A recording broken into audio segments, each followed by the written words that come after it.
Luke Humphries, congratulations. It is your second major title in a matter of weeks. The smile says it all. Just sum up what the day's been like for us.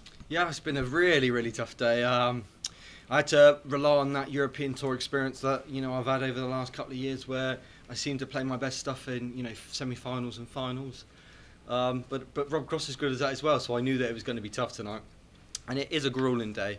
But for me, to pick up another major title after winning my first ones not so long ago, it's a dream come true. It's something that I didn't really imagine. I didn't think of. I think I said in a couple of my interviews that I'd love to pick up another one before the year comes in, but that you want it doesn't mean it's going to happen. So for me to do it is a real a good bit of confidence. Obviously to win two majors in such a close time, that's some doing. So yeah, I'm really proud of that one. What's the feeling like compared to Leicester? Yeah, I mean, the Leicester one will never be beaten unless it's a world title, because of course when you win your first, it's always the most special. The way I did it, the way it started, the way I finished it, it was the dream. It could never have been any better, that first one. Not saying that my second one isn't any just as good, but the first one always means the most, and then obviously the second one. I mean, this is a really, really tough one to win. I think the five toughest ones in my opinion in the calendar is the Worlds, the Premier League, the Match Play, the Grand Prix and the Grand Slam. They're the most grueling, they're the hardest ones to win. So to win two of them five is something I never imagined to do in a calendar year. So yeah, I'm really pleased. 12 months ago, Michael Smith won that exact same trophy and went on to win Ali Pali. Are you a believer in omens? Not particular. I think Michael Smith's a different breed. He's been around for about 12 to 15 years and about 10 years longer than I have. And he's a much accomplished player than I am as well. As much as he maybe didn't win his first until the Grand Slam, he was a fantastic player for 10 years solid, making major finals. He was unlucky in some of them.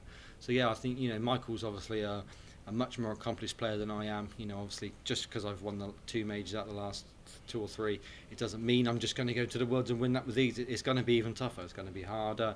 It's going to be more pressure. But we'll have to see what happens there. I just feel like what I've done this year has exceeded all expectations. But there's that little thing in my mind that thinks you can do two things at once, being world champion and world number one. So of course when I walk onto that stage, I'm going to be giving it full focus to win the world title. You may not be aware, but you have gone favourite to win that world championship now. Really? Wow. What does that say to you? Well, that's obviously really nice from them, but I don't think I'm favourite. Of course, I'm just Luke. I just think of myself as a decent-ish player sometimes, and I can nick a trophy here and there. But yeah, I mean that's nice from whoever's done that. But I still think there's a lot of players in front of me that's got a lot more experience, a lot more pedigree. I've won a lot more than I have. There's three players in front of me in the world rankings that I don't need to name names. Them three have got a bigger pedigree than me and won a lot more than I have. So, but yeah, I mean, regardless of favourites or not favourites, I think it's going to be a great World Championships. But I've got next week to worry about. Yeah, I'm still another major to go before I'm even thinking about the Worlds. After the quarter-final, you said you may be the best player in the world right now. Are you now the best player in the world right now too? Maybe the best player in the world today. Best player in the world today. Yeah, that's just one of them things that I think you could be the best player in the world right now, and then next weekend I could be the second best player in the world or the third best player in the world. If Gezi picks up a title, Michael picks up a title, then all of a sudden I'm the second best player. So I can accept that maybe I am the best player in the world today, but it fluctuates so much because we're in an era now, like I always say, we're full of fantastic dart players, and it maybe, like I said, maybe in the last couple of months I've been the best player in the world, but it fluctuates quite a lot. So, but I'm happy it's been a couple of months. I've been quite many good. Congratulations. Thank you. Luke, a fantastic night for yourself and a fantastic Grand Prix final as well. What was the match like to play, and how did it feel up there to be throwing as well as you were throwing? Yeah, it felt a lot more smoother than it did in the Grand Prix. It felt a lot of hard work. I didn't play consistently well throughout the Grand Prix. But like I said, when you get that first one over the line, I think everything else becomes a lot easier. I think consistently I was much more better in this tournament. But like I've said in previous interviews, that you win that first and it gives you a different confidence. You can go on and win more and more, and it's no coincidence that over 5-6 years of my career I've not won a major title, and all of a sudden I've won two in 5 or 6 weeks. So I've got to give credit to that Grand Prix when it's allowed me to unleash the beast to be a different player. we often talk about this time of year being a good time to be in form. You've obviously won 2 majors in the space of 4 or 5 weeks now. You must be looking at these next few weeks as a big opportunity to sort of cash in on some excellent form. Yeah, I mean, I've got a great opportunity now to pick up as many major titles as I want. Not just this, you know, my whole career ain't going to rely on the next 4 to 5 weeks. It's going to rely on the next 20 years. And you know, if the Players Championships don't go well and the Worlds don't go well, I'm not going to panic. You know, it is what it is. I'm hoping I'm going to stand here in 20 years' time and be picking up, you know, 10, 15 major titles. You know, I don't think that my career relies on the next couple of weeks because I've, you know, been playing well. But, you know, I stand every chance just like everybody, the top 4 does. You know, I think there's me, Michael van Gerwen and Gezi, we're all going to be really looking forward to the Worlds. We really want to win it, but of course there's probably another 20 that could win it. So, yeah, it's going to be possibly one of the best World Championships we've ever seen. We've asked you the age-old Premier League question time over the years. Finally now, are you in? We'll see what happens. I mean, I'm hoping I'm in now. I think I'm not sure if I can be caught in the top 4 in the world, but hopefully they don't change it to the top 3 and then I might have to nervously wait. But no, I think, you know, that may be sorted now. But I'm happy the way it worked out. I think, you know, this year it was. I was devastated to lose out on that, but of course, I think a lot of people at the top of the board probably thought, new dad. They know what they're doing. Maybe if they'd have put me in the Premier League, I wouldn't be sat with 2 major titles. Maybe I would have, you know, it might have ruined me, and I would have never been the player I am right now. So, the top people in the PDC know what they're doing, and that's maybe why they didn't select me. And they'll probably be looking at it and be like, "We know what we're doing. Don't worry." So, you know, next year I've got to have a busy schedule, but I'm looking forward to it. I think if I'm going to partake in my first Premier League, now's the time to do it. I think after the recent success.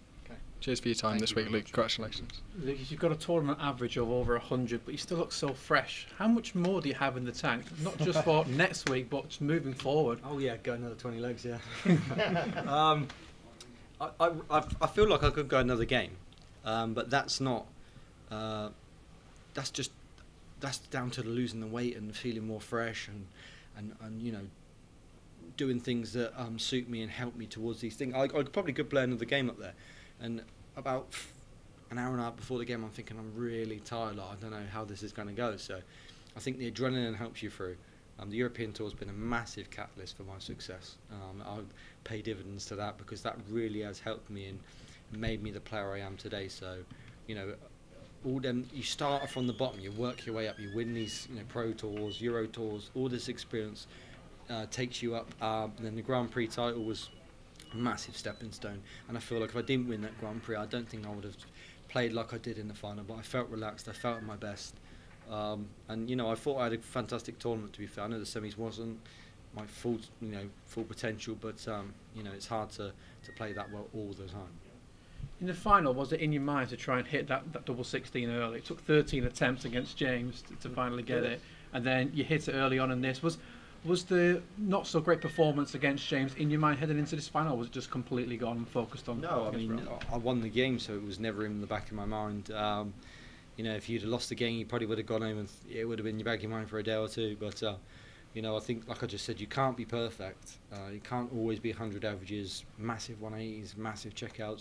You know, I think I had 6 out of the 7 games 100 average, good finishing, good 180s. So you just got to allow yourself that bad game, but you got to hope that bad game comes at the right time. And you cash in on it, and I did.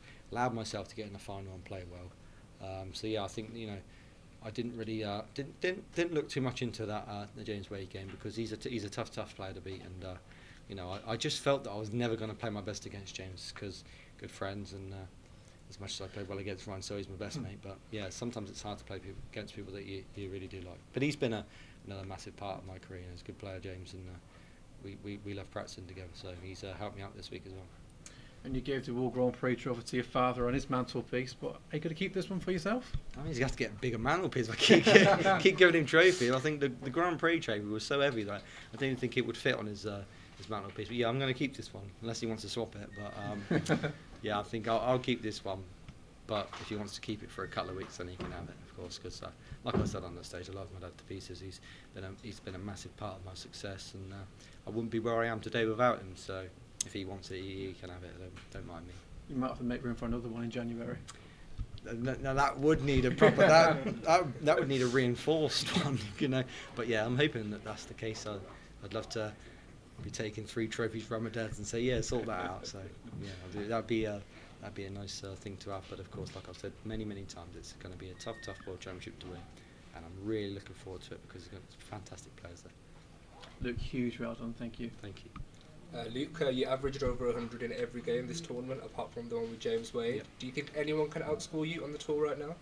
Yes, I think there's plenty of people that can not outscore me, but can match me for sure. I don't think that my game is in a position where people can outscore me, but I think there's a lot of people that can match me. Good 6 or 7, maybe 8 people that can definitely match my scoring. So yeah, I think I don't think that my scoring is superior to anybody else particularly, but in the last couple of weeks, maybe last couple of months, it has been more superior than anybody else on the tour. So yeah, it's been a good feeling knowing that my scoring's been at a really good high level. And the Grand Slams held over a week, whereas the Worlds are held over 3 weeks. Do you think you can sustain this type of performance over a longer period of time? We'll find out. I think I've been made 3 quarterfinals at the World Championships, and that's been over a couple of weeks, 2 weeks. Obviously the quarters, semis, and final can be over 3 days straight, and then grueling days. I feel like I've had a couple of grueling days here. I've been away for 8 days, so it's been really tough. But if anybody can do it, I can do it. I feel like I've gained this new ability to be able to play when I'm not 100%. I feel a little bit tired and stuff. I feel like I can still play at my best. And 5 Euro Tour tournament wins over the past 2 years. Is it getting tougher losing though? Yeah, I mean, losing's never good, of course. But yeah, I mean, on the Euro Tour, it's been fantastic. I've won a lot more games than I've lost. But I am probably one of the best losers on the tour. I know that sometimes when you lose, you just have to take it on the chin. And there's been plenty of moments this year where I've lost, probably should have won, and just don't let it beat me up anymore. A couple of years ago it would have, but now I'm a more sort of more of a mental head that allows me not to let them defeats get me down. And I mean, once you get these moments, you have to accept that they're not going to happen all the time. You have to accept that you're going to have these downs and lots of ups, lots of downs. But I'm hoping there's going to be a lot more ups in the future. Cheers. Thank you very much. Oh, and talk about the support that you've had, because not just tonight, but over the whole week, the crowd's really been on your side this week.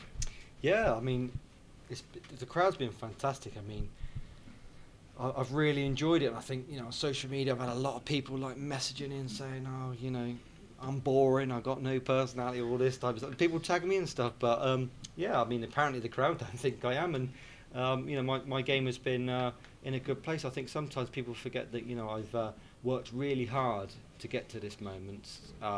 Incredibly hard. Lost a lot of weight, battled a lot of mental health problems and stuff like that, and now I'm working hard and reaping the rewards. So I don't really care as long as I'm picking up trophies. I'm not really too fussed. But the crowd have been on my side in front of a lot of people that I would have expected. Obviously against Gary, they were fair against me. So yeah, the crowd have been fantastic, and I really appreciate it. It's not a bad old venue to play out this, is it? I love it. I love it. 2 years I've been here, and it's gone really well both years. Semi-final last year, winner this year. It has a special feeling. I think Gezi has that feeling as well. I think when he comes here, he feels really good. He's won 3 times. I like the venue, like the practice room, love the place. It's all great. So yeah, I'm hoping that we stick with this, and I'll be back next year to defend my title. Cool. Nice one. Cheers. Look, congrats tonight. Thank you very much. Luke, can I just ask you? You've won tournaments at 2 different formats of the game now, with the double top and the straight leg format. How do you prepare for the sets format of the Worlds and going on to win that? Just keep smashing in 1As, and hopefully it's good enough. Yeah, I just think I've played in many World Championships now. I don't think there's any way I would prepare any different for it. I think obviously the last couple of weeks have been my scoring at my best. And if I go into the Worlds playing that, and I just know I'll be a tough player to beat. That's all I ask for myself. When I walk up onto that stage, in my mind, I think just be a hard player to beat. If you don't play well, then you won't beat me. Sort of attitude, and I made it very, very hard for anybody to beat me this weekend. So if I do that at the Worlds, then and a big performance happens and they beat me, then you just shake their hand and congratulate them, because sometimes you can play at your best and still not win. But I just pride myself on being at my best, playing well, and if someone plays better than you, then that is what it is. Do you think you're just proving a point? No, I'm not really proving any points. I think I'm here just to every tournament to win. I don't need to prove a point to any person. I've worked really, really hard to get to these moments, and you know, 2 major finals in the last couple of weeks, and won them both. You know, so for me, the only point I've proven is to myself that I can do it. And like I keep saying, I've worked so hard to really, really hard to be in these moments. So for me, every time I make a major final, it's go in and cash in and win. And yeah, it seems to be working. So yeah, if I can keep doing that, then you know, the world's my oyster. Good luck. Thank you very much.